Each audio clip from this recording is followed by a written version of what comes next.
In today's video, I'm going to teach you how to retrieve Monopoly Go account. 25, step by step. If you've lost access to your Monopoly Go progress, don't worry. The quickest way to get back in is through the Play with Friends option on the game's home screen. Tap that and choose the login you originally linked to your account.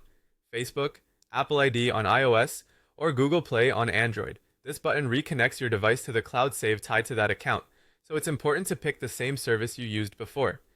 If you have multiple Apple IDs or Google accounts on your device, make sure you switch to the exact one you used when you first played.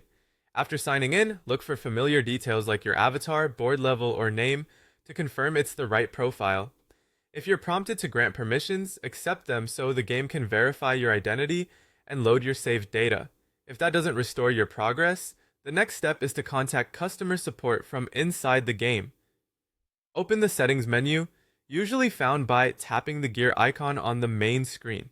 From there, go to Help or Support and start a new conversation or ticket. Be as detailed as possible so the team can locate your account quickly.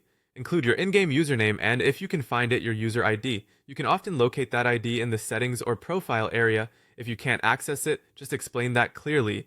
Add proof of purchase for any in-app buys linked to your account, like receipts from the App Store or Google Play. Those receipts help confirm ownership and point support to the correct profile. It also helps to share helpful context, such as the device model you play on, the platform you sign in with, roughly when you created the account, the last time you played, and any memorable milestones or purchases. Keep your description concise but specific so the support team can search their system efficiently. Once submitted, watch for replies in the in-game inbox or the email address connected to your App Store account.